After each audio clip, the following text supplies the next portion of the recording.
The Man in the Iron Mask by Alexandre Dumas, the Elder, or Père. Introduction. In the months of March through July in 1844, in the magazine Le Siècle, the first portion of a story appeared, penned by the celebrated playwright Alexandre Dumas. It was based, he claimed, on some manuscripts he had found a year earlier in the Bibliothèque Nationale while researching a history he planned to write on Louis XIV.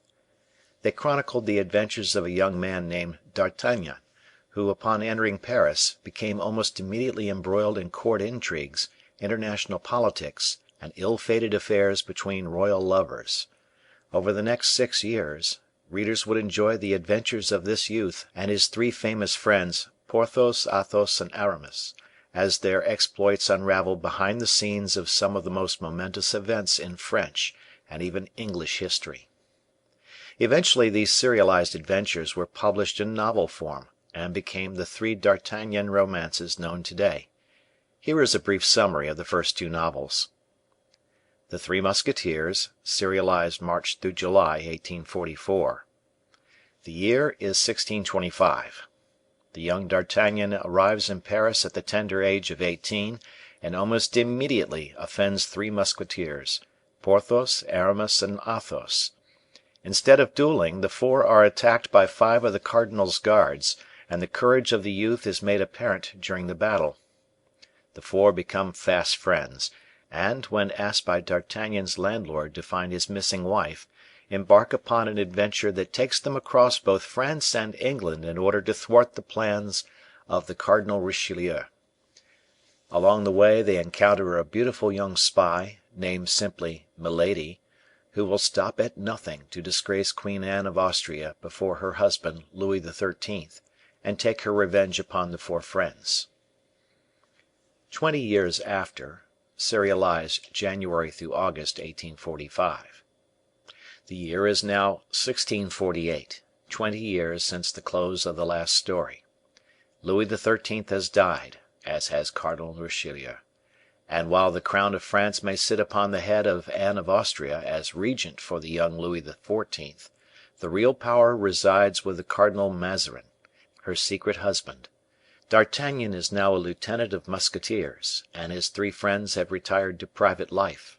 Athos turned out to be a nobleman, the Comte de la Fère, and has retired to his home with his son Raoul de Bragelonne. Aramis, whose real name is d'Herblay, has followed his intention of shedding the musketeer's cassock for the priest's robes, and Porthos has married a wealthy woman who left him her fortune upon her death. But trouble is stirring in both France and England. Cromwell menaces the institution of royalty itself while marching against Charles I, and at home the Fronde is threatening to tear France apart. D'Artagnan brings his friends out of retirement to save the threatened English monarch, but Mordaunt, the son of Milady, who seeks to avenge his mother's death at the musketeers' hands, thwarts their valiant efforts. Undaunted, our heroes return to France just in time to help save the young Louis XIV, quiet the Fronde, and tweak the nose of Cardinal Mazarin. The third novel, The Vicomte de Bragelonne, serialized October 1847 through January 1850, has enjoyed a strange history in its English translation. It has been split into 3, 4, or 5 volumes at various points in its history. The 5-volume edition generally does not give titles to the smaller portions, but the others do. In the 3-volume edition the novels are entitled The Vicomte de Bragelonne, Louise de la Valliere, and The Man in the Iron Mask.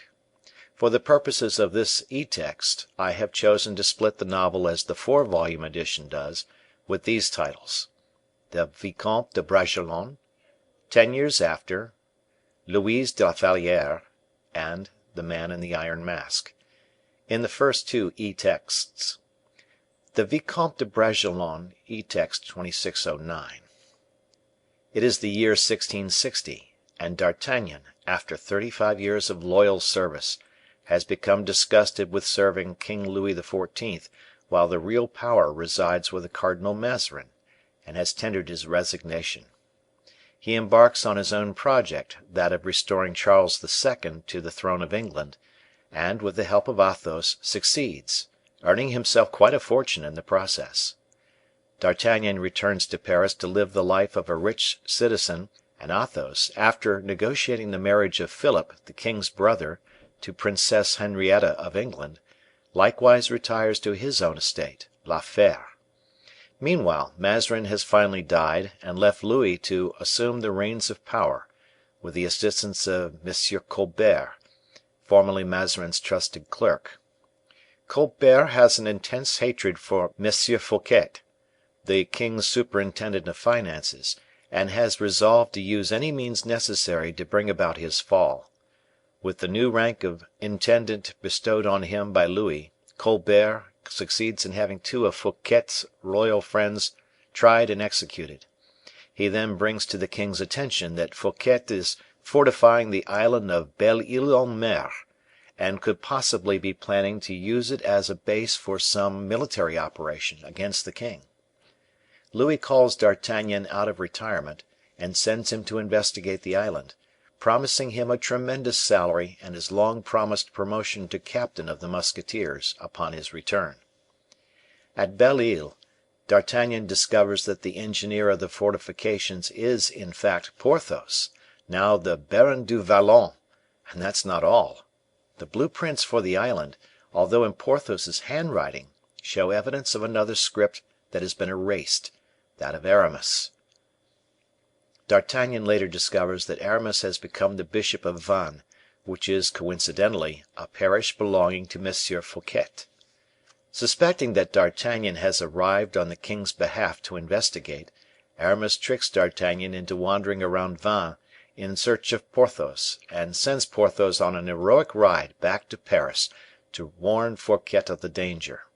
Fouquet rushes to the king, and gives him Belle Ile as a present, thus allaying any suspicion, and at the same time humiliating Colbert, just minutes before the usher announces someone else seeking an audience with the king.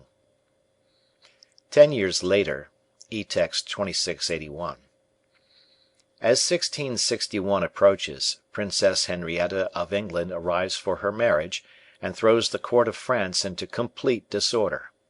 The jealousy of the Duke of Buckingham, who is in love with her, nearly occasions a war on the streets of Le Havre, thankfully prevented by Raoul's timely and tactful intervention.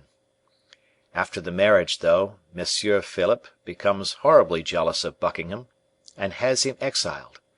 Before leaving, however, the duke fights a duel with Monsieur de Wardes at Calais. De Wardes is a malicious and spiteful man, the sworn enemy of D'Artagnan, and by the same token, that of Athos, Aramis, Porthos, and Raoul as well. Both men are seriously wounded, and the duke is taken back to England to recover. Raoul's friend, the Comte de Guiche, is the next to succumb to Henrietta's charms, and Monsieur obtains his exile as well, though De Guiche soon effects a reconciliation. But then the king's eye falls on Madame Henrietta during the comte's absence, and this time Monsieur's jealousy has no recourse. Anne of Austria intervenes, and the king and his sister-in-law decide to pick a young lady with whom the king can pretend to be in love, the better to mask their own affair. They unfortunately select Louise de la Valliere, Raoul's fiancée. While the court is in residence at Fontainebleau, the king, unwitting, overhears Louise confessing her love for him while chatting with her friends beneath the royal oak, and the king promptly forgets his affection for Madame.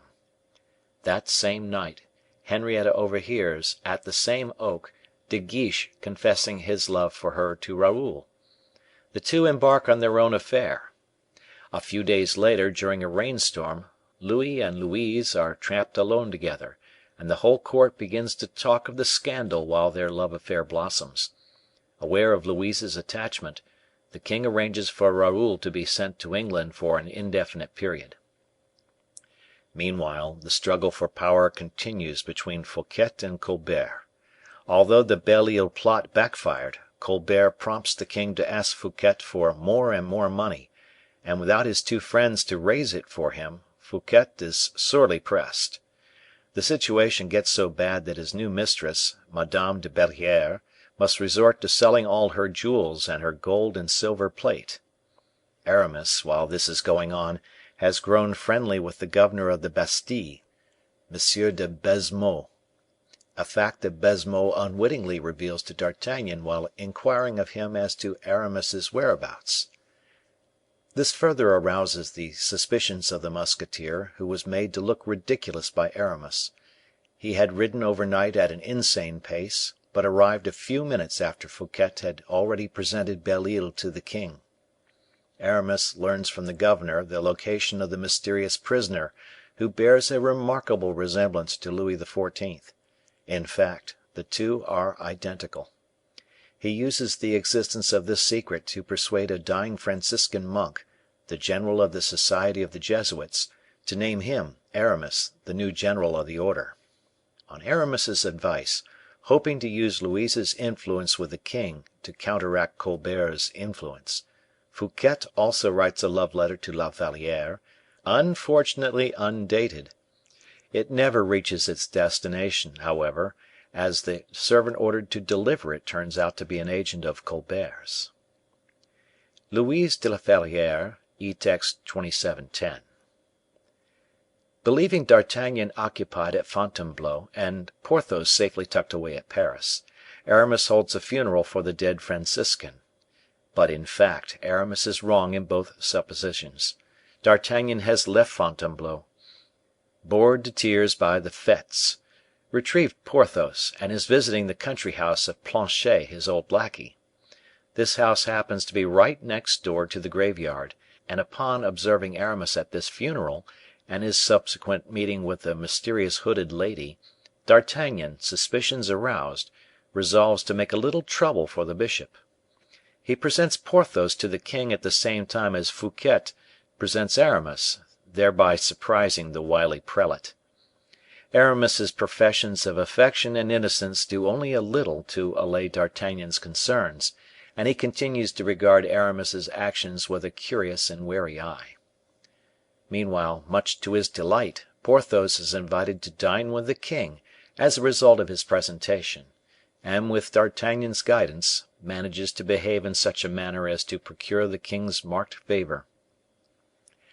The mysterious woman turns out to be the Duchesse de Chevreuse, a notorious schemer and former friend of Anne of Austria.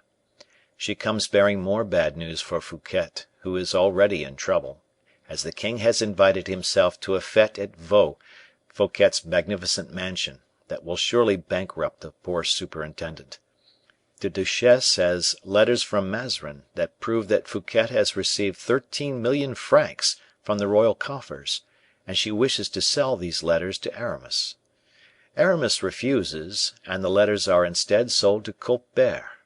Fouquet, meanwhile, discovers that the receipt that proves his innocence in the affair has been stolen from him.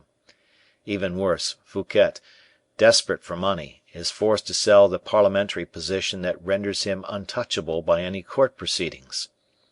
As part of her deal with Colbert, though, Chevreuse also obtains a secret audience with the queen mother, where the two discuss a shocking secret.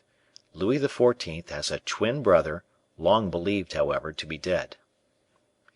Meanwhile, in other quarters, De Wardes, Raoul's inveterate enemy, has returned from Calais, barely recovered from his wounds, and no sooner does he return than he begins again to insult people, particularly La Valliere, and this time the Comte de Guiche is the one to challenge him.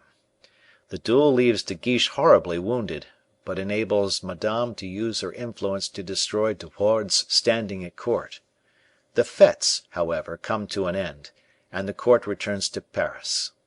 The king had been more than obvious about his affections for Louise, and Madame, the queen mother, and the queen join forces to destroy her.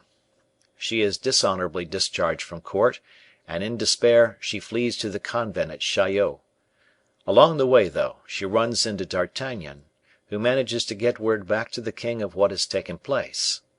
By literally begging Madame in tears, Louis manages to secure Louise's return to court, but Madame still places every obstacle possible before the lovers. They have to resort to building a secret staircase and meeting in the apartments of M. de Saint Aignan, where Louis has a painter create a portrait of Louise. But Madame recalls Raoul from London and shows him these proofs of Louise's infidelity. Raoul, crushed, challenges Saint Aignan to a duel, which the king prevents, and Athos, furious, breaks his sword before the king. The king has D'Artagnan arrest Athos, and at the Bastile they encounter Aramis, who is paying Baisemeaux another visit. Raoul learns of Athos's arrest, and with Porthos in tow, they effect a daring rescue, surprising the carriage containing D'Artagnan and Athos as they leave the Bastile.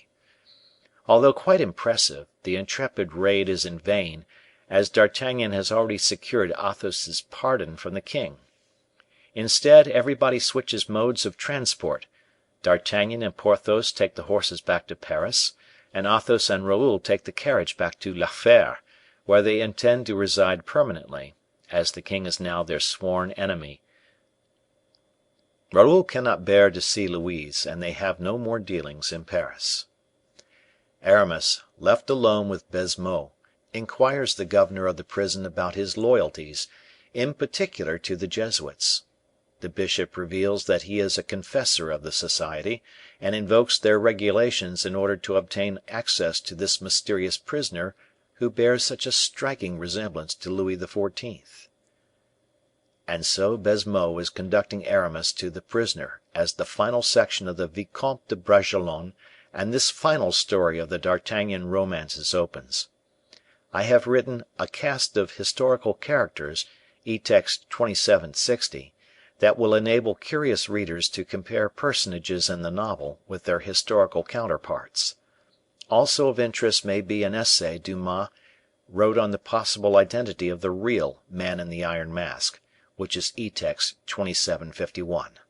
Enjoy. Signed, John Bursey. Just a note from me, the e-texts which have been named in this introduction are all from Project Gutenberg, and they may be found there. End of introduction.